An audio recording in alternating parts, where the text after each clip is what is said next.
Что будешь делать, если все люди, кроме тебя, исчезнут?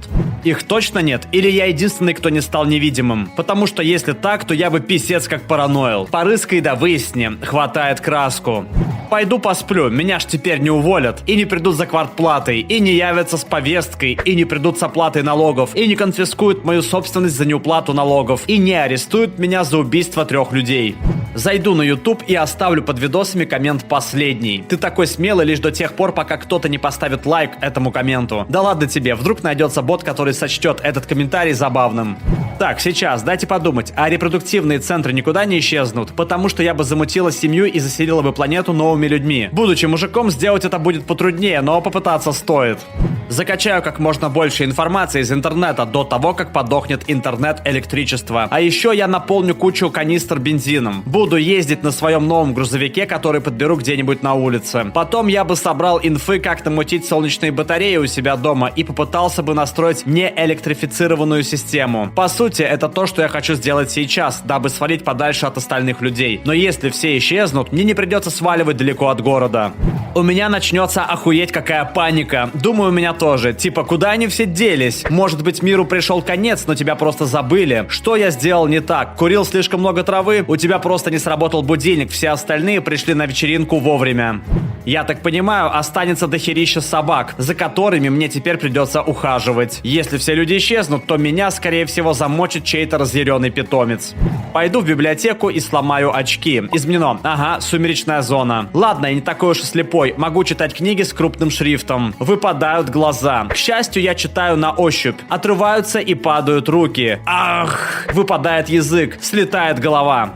Надыбаю бесплатной еды. Сделай это, пока она не покроется плесенью. Консервы. Они раскиданы везде почти в неограниченном количестве. Да, консервы не такие вкусные, но их легко хватит до самой смерти. Еще можно пробраться на ближайшую военную базу и разграбить их запасы пайка. Правда, остерегайтесь запоров, которые могут возникнуть, если питаться только такой едой. В конце концов, устав от скуки, ты придумаешь, как добывать пищу и охотиться, а потом, возможно, начнешь выращивать свою собственную. А затем ты поранишься, в рану попадет инфекция, и ты умрешь. Найду в городе самую высокую точку обзора и просто буду жить там. Буду наблюдать, как деревья, растения и животные медленно поглощают все то, что мы построили. Придется преодолеть немало ступенек. Электричества-то нет, значит нет и лифтов. Хорошая возможность поднять планку в кардионагрузках. Я бы прятался от того, что забрало всех людей. Да, это то, о чем я бы все время думал. Почему я остался совсем один? За мной следят? Что если однажды ночью я услышу чей-то голос, а на следующее утро никого не обнаружу? Одна только эта мысль может заставить меня сидеть все время на нервах. Да ладно голос. Услышь ты чей-то голос, это означало бы, что остался кто-то еще. А вот что, если ты услышишь грохот или стук у себя дома? Ну, если из людей никого не осталось, то можно с уверенностью предположить, что повсюду будут животные. Пойду гляну, что там в зоне 51. Узнаю, есть ли там действительно что-то интересное. Учитывая, что все люди странным образом исчезли, я бы был поосторожнее. То, чего я и хотел. Тишина и умиротворение. И тут появляются скримеры. Скримеры? Ну, исчезли ведь только люди. Вопрос времени, когда они вернут себе землю. Ладно, я думал об этом долгое время. Сначала я бы собрал все солнечные батареи, которые бы только смог найти. Установил бы рядом с домом хорошую энергостанцию. Во-вторых, собрал бы побольше пропановых баллонов. Их должно хватить лет на 30. В-третьих, набрал бы кучу дров. У нас тут бывает зима. В-четвертых, я бы занялся садом. А еще я бы проводил много времени в библиотеке. Больше бы узнал о газе, который получается из древесины. Таким образом, у меня всегда был бы газ. Я бы охотился, ловил рыбу, занимался бы собирательством и выращиванием культур. Я бы завел коров, свиней, цыплят, собак. Такой мир больше похож на рай. Я бы ездил на машине, которую бы подобрал на улице. Взял бы себе несколько пар разных очков, чтобы лежали у меня на случай, если зрение станет ухудшаться. Я бы читал все подряд, а в какой-то момент я бы споткнулся и упал. И спустя 3 дня мучений я бы так и помер, лежа на полу. Уверен, со мной случилось бы нечто подобное. Я бы узнал кучу вещей, о которых раньше даже не подозревал. Научился бы разным сложным вещам, на которые раньше был не способен. И был бы очень горд и доволен собой. Но в какой-то момент я бы сделал какую-нибудь тупую херню и разъебался бы. Бегал бы по улице с голой жопой. А зачем тогда вообще одеваться, если людей нет? Я живу в Британии, все равно буду таскать шмотки. У нас часто холодно и дождливо. Позволь прохладному ветерку взбодрить тебя. Объявляю себя могущественным властелином мира. И что потом? Ты властелин ничего. Плюс весь мир настолько огромен, что ты никогда не сможешь увидеть все свое царство. Изменено. Да, ребята, вы правы, у него ведь есть животные. Для справки распечатаю всю Википедию. Вперед! Интересно, сколько страниц в итоге выйдет, если распечатать всю Википедию? В 2014 году получилось 1 миллион страниц. Буду обыскивать рандомные дома людей, поищу какие-нибудь крутые вещи или тайны некоторых людей. Точняк, я просто хочу увидеть, как живут другие люди, глянуть, что у них дома. Наверное, найдутся и полезные вещи, которые помогут мне выжить. Я одно время работала уборщицей, поверь, лучше бы тебе не видеть, как живут другие люди. А трупы тоже исчезли? Надеюсь, что нет. Консервы довольно быстро станут надоедать.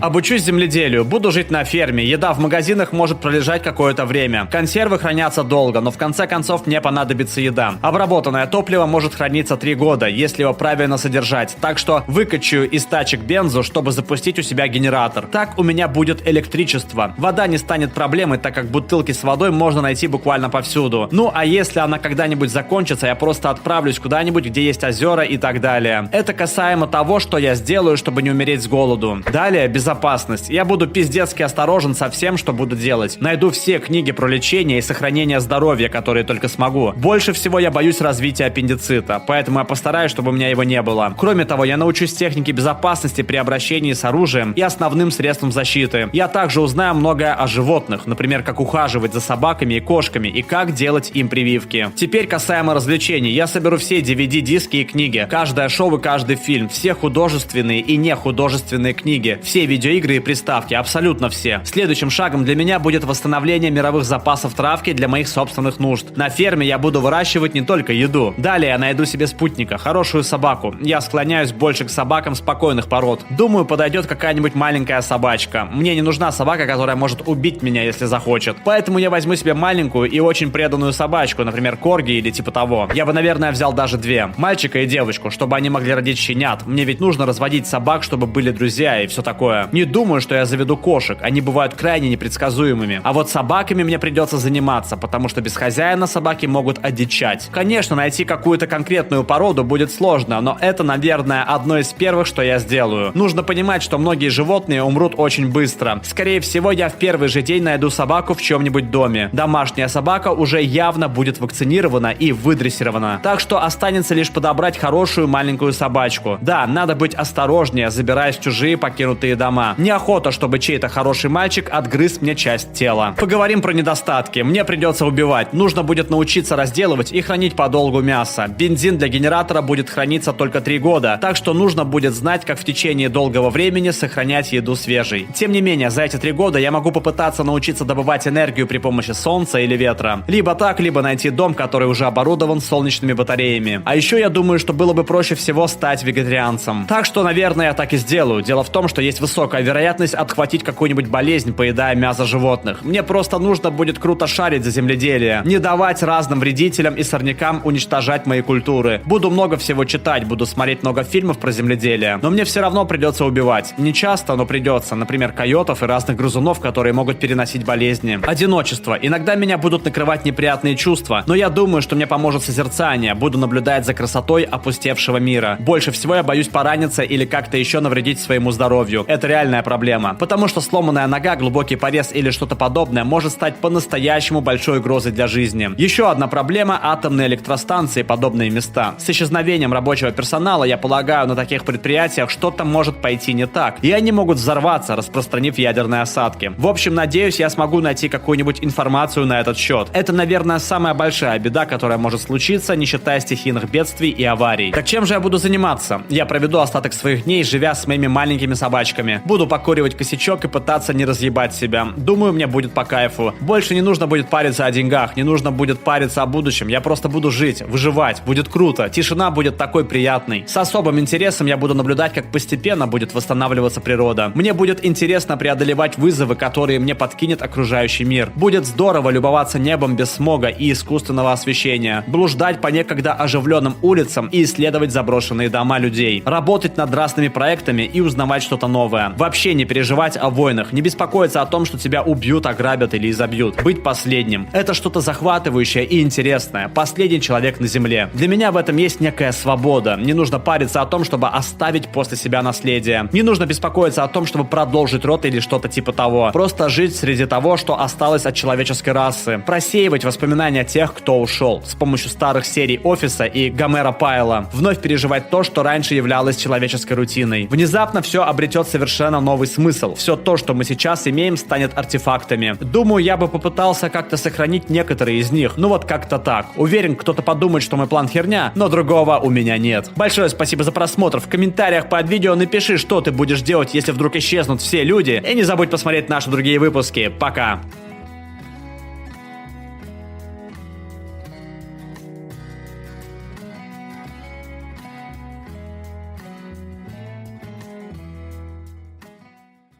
All right, everyone's presentations are done. Nick, the manager, said as he tried to move the discussion forward. Excuse me, I haven't. I recently found out something. Nick interrupted me and began to speak. There's apparently someone in this department who didn't graduate high school and is just a part-timer. Meetings should be for employees only. Absolutely right. His lackey, Mike, of course, agreed with Nick. I'm leaving. After leaving the meeting room, I started to shut down my computer. I noticed that an email had arrived, not in my personal inbox, but in the company's shared email. Thinking, there's no point in speaking up, no one will listen, I went home quietly. The next day, I heard a commotion from Nick's desk. He was staring at his computer screen, his face pale. Nick? Is something wrong? Mike looked at the screen with him. And he turned even paler than Nick. Why is he so angry? Knowing the reason for Mike's distress, I thought to myself, serves them right. My name is Adam. My mother passed away when I was in the 9th grade, and I was raised by my father. Well, you could hardly call it being raised. After my mother passed, my father changed. He drowned his sorrows in alcohol, and though he still went to work, he squandered our living expenses on horse racing. Because of that, I had to start working part-time as soon as I entered high school. Every month, I went to the convenience store with bills in hand that couldn't be auto-deducted from my father's account. Even though I endured it because I didn't want to be alone, I reached my limit in my second year of high school and dropped out. I found a live-in job at a distant inn. Thank you for everything. The day I left home, my father, still staring at the TV, spoke. Take care. That was our last conversation. Back then, 18 wasn't the age of majority, so I needed my father's permission to work, and I couldn't hide my place of employment. Yet, my father never visited me even once. I kept working just to survive, and before I knew it, I was 42. Years of hard work paid off, and I was transferred to the headquarters. I was thrilled to be recognized by the company, as I thought I'd be working in the field until retirement due to my lack of formal education. Listen up. Our work can change the future of our employees. Don't drag us down. On my first day after the transfer, Nick, dressed in an expensive suit, spoke sternly. There was a reason for this. Our inn was located in a prominent tourist destination, known so well that everyone in the state could sing its commercial jingle. At its peak, we had 5 locations within the state. But that was long ago. Due to financial difficulties and aging facilities, only the place where I had worked for many years and the original establishment remained. I was prepared to lose my job anytime, but now there was a glimmer of hope. With the rise of social media, the tourist area where the inn was located started gaining attention again. Depending on how hard the sales department, where I was transferred, worked, we could either thrive or be forced to give up this prime location to the new hotel chains continuously popping up. For Nick, who had switched careers from another industry to strengthen our sales, this was a battle he couldn't afford to lose. I understood why he had to be strict. I will do my best. Nick sneered at my enthusiastic declaration. Did you not hear what I said? I'm sorry. I thought I was listening carefully. Out of habit from years of customer service, I apologized reflexively, though I had no idea what had offended him. Someone was watching me with a smirk. In this department, There are those who are expected to excel and those who have been shoved here because they have nowhere else to go. You are the latter. It was Mike, the section chief. He's 7 years younger, at 35. But he was called to headquarters much earlier than I was and had been moving around within the headquarters ever since. I'm not jealous, but I can't accept that he's my boss. Graduating from a prestigious university, he has an unusually high pride and caused many problems as a newbie, making things very difficult for me when I was the front desk leader.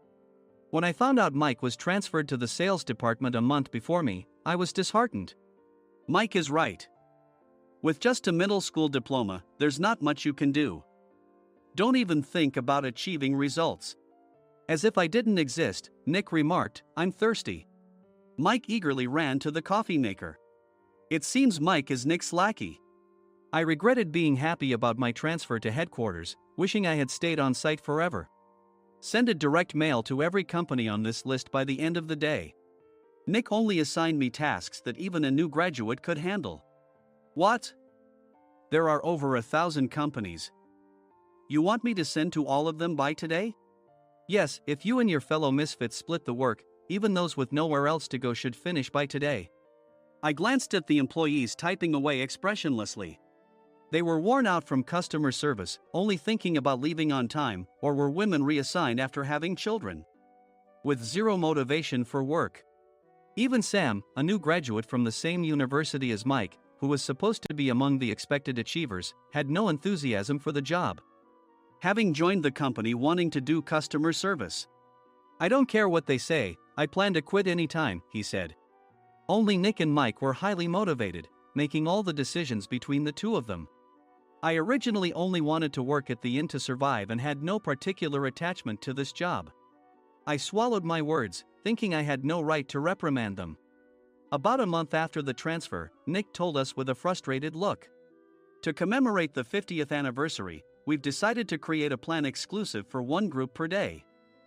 Originally, Mike and I were supposed to come up with it, but our president, Mr. Thompson, insists on hearing everyone's opinions. So, you all get a chance. As Nick explained, Mike began handing out prints. Make sure not to embarrass Nick. If your ideas are half-baked, you'll have to redo them. It seemed that they had printed his handwritten notes by Mr. Thompson, which included several questions and a section for free responses. It made sense why Nick had to seek our input, given that all responses had to be submitted to Mr. Thompson. We were given a week to think about it, and a meeting was scheduled to compile our ideas. My plan is to let guests enjoy both the old and modern America. Nick began the presentations.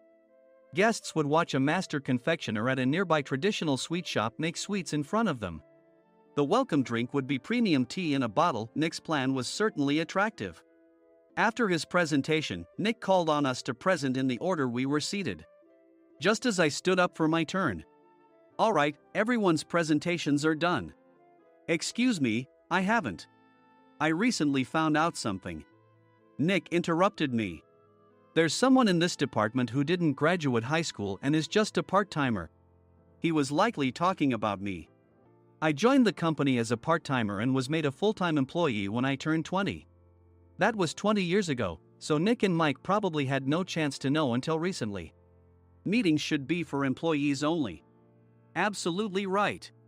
After that, Nick kept creating opportunities to solicit everyone's opinions, purposefully excluding me from speaking.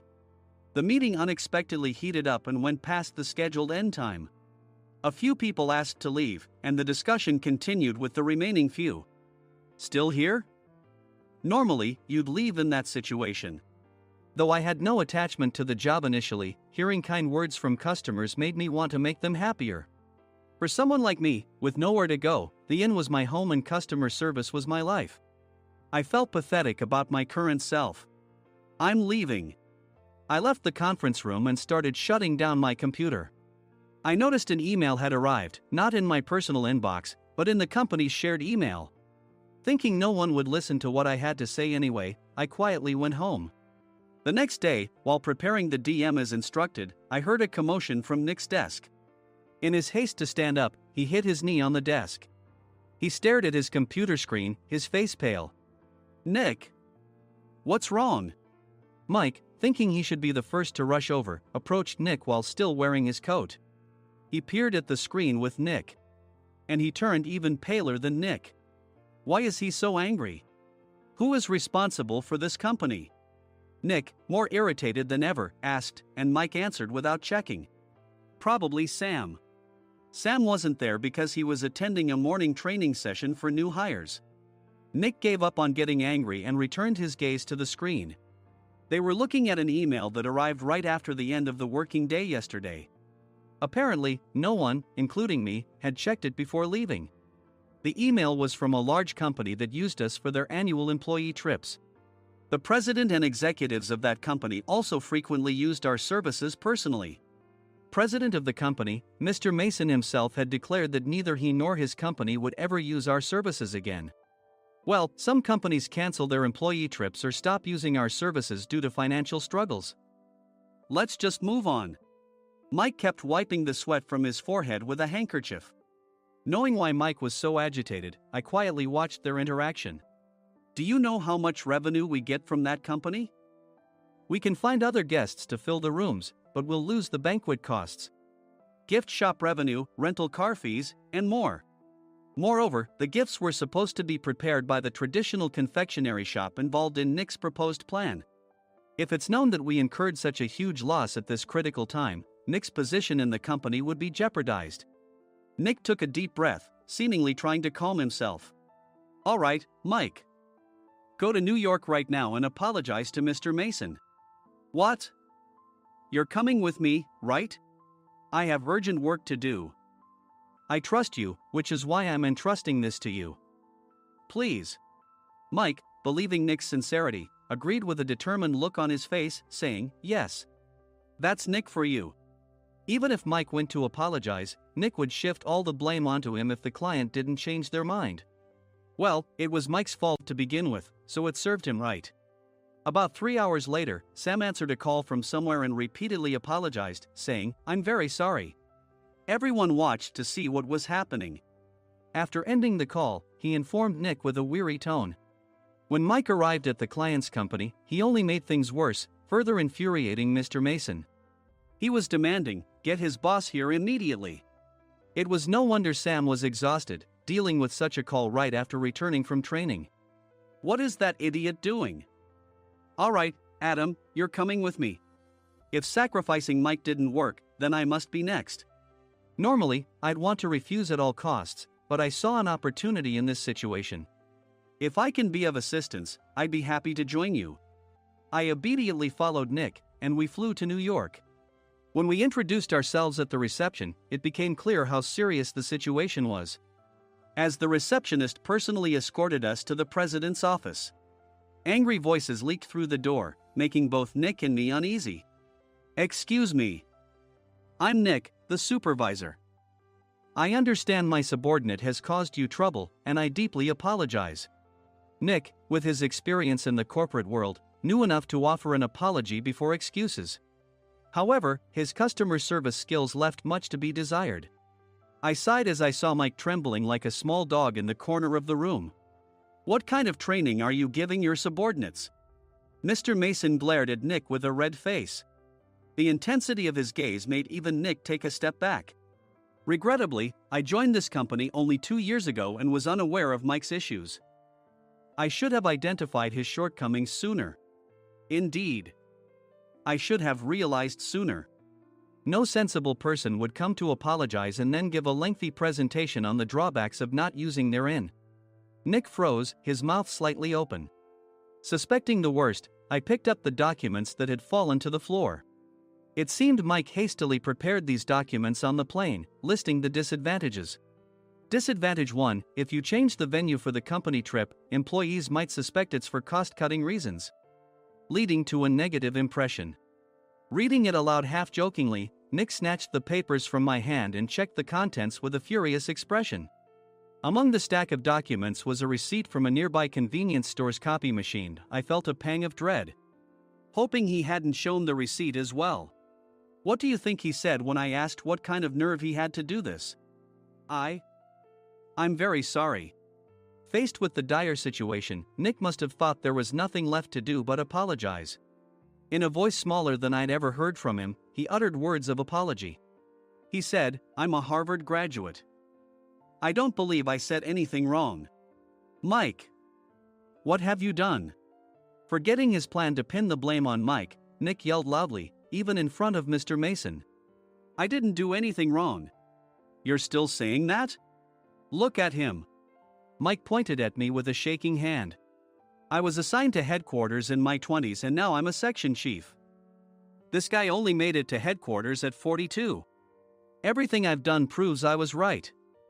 So why are we losing the contract?" Having said his piece, Mike collapsed to the floor. "Of course. You were sent there because you had nowhere else to go." Mike never expected to hear such words from someone he looked down upon. He lunged at me, and Nick hurriedly stepped in to stop him. "Mr. Thompson told me Mike is a quick thinker, and to take good care of him." There's no way he was pushed aside. "Don't make things worse here." "He didn't say quick thinker, he said only quick-witted, didn't he?" I don't remember that part." I recalled the many troubles Mike caused when he was a newbie. When Mike was on the front line, his pride was so high that he never apologized to customers. Customer service, especially in our job, doesn't work alone. It brings both good and bad situations. If the front staff or housekeepers made mistakes, or the cleaning company didn't properly clean a room, one had to apologize to the customers regardless of personal fault. Mike, in such situations, would never apologize, insisting he wasn't at fault. This often angered customers, and as the front desk leader, I frequently had to apologize on his behalf. He caused complaints and disrupted operations, which is why he was quickly moved to headquarters. In departments where he didn't interact directly with customers, his quick thinking was beneficial and things went well.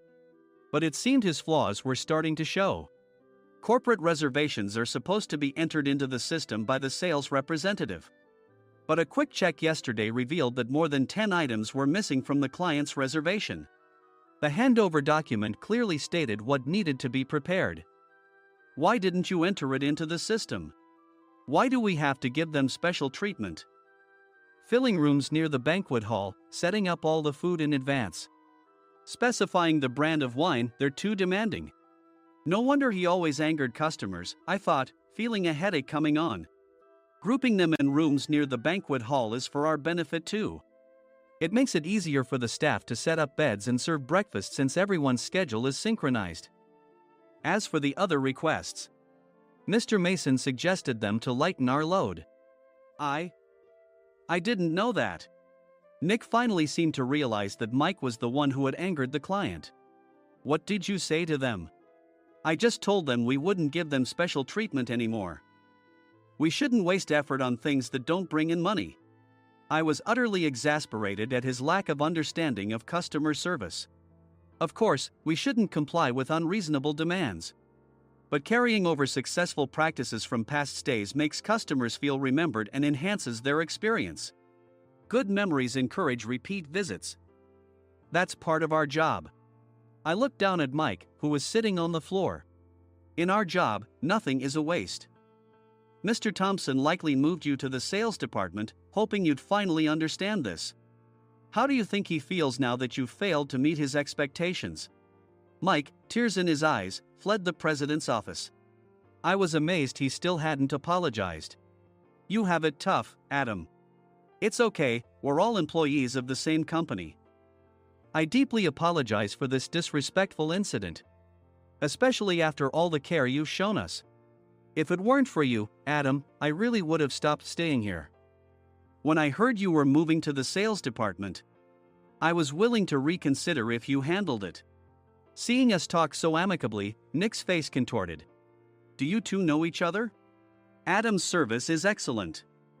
I always requested him specifically. Normally, we don't accept specific staff requests, but we made an exception for Mr. Mason, adjusting my shifts accordingly. He had personally stayed at our hotel just before my transfer, and during casual conversation, I mentioned, I'm moving to the sales department soon. If I hadn't told him then, things could have been much worse. Please continue to take care of us. I look forward to it. On the return flight, Nick awkwardly offered me a can of beer. It's still working hours. Of course, I had no intention of forgiving him for a single beer. Nick might try to pin everything on Mike and avoid any consequences. While pondering this, a startling fact came to light. Nick, the tea bottles for the plan have arrived. I handed Nick a bottle labeled with our inn's name. They look good. What are you talking about? These are plastic bottles. I had assumed we would use the trendy, high-end bottling tea. But what arrived were ordinary plastic bottles of tea with customized labels. The only unique aspect was the label, which had the inn's name, making it look customized. Upon further investigation, I discovered that a substantial amount of money was set to be paid to the tea company. It was priced like bottling tea. Does this plastic bottle really cost $100 each? The tea inside is specially blended for us. The extra cost is for that. Wouldn't it be better to use another tea company? Or is there a specific reason we must use this one? As Nick continued to make excuses, I showed him a printed email. I informed the tea company's president, Mr. Mitchell, that we discovered irregular payments and he confessed. He said you two were high school classmates and planned to split the extra money. That idiot. Why did he confess? That's not important. You should worry about yourself, this could turn into a police matter. Opening the bottle cap, I suggested. How about calming down with this tea? It supposedly has a relaxing effect. Nick drank the tea frantically. In the following days, decisions were made about their fates. Mike was reassigned to the General Affairs Department, with no chance of transfer or promotion, as per Mr. Thompson's orders. As for Nick, since the payment to the tea company hadn't yet been made, he narrowly avoided legal trouble. Instead, he was encouraged to leave the company, and to avoid further complications, Nick submitted his resignation. Rumor has it that connections between HR departments have made it difficult for him to find new employment. Even though it was good to have those two gone, something unexpected happened in the sales department. Everyone became motivated and united in refining the 50th anniversary plan. In the end, my plan was adopted. We collaborated with the Tourist Information Center to provide personalized guides. The plan, tailored to the number of guests, was truly special for the 50th anniversary. Hey, is Adam's family coming to stay? I immediately booked that special plan for my family. Sam noticed it on the reservation list and quickly picked up on it. Yes, I'm inviting my father. That's great. I might invite my parents too. I lacked the courage to face my father just as Adam. But here, with the confidence Mr. Mason praised, I felt ready. The 50th anniversary plan was a perfect opportunity to reconnect with my father. I hoped to bring back the days when we could laugh together as we once did.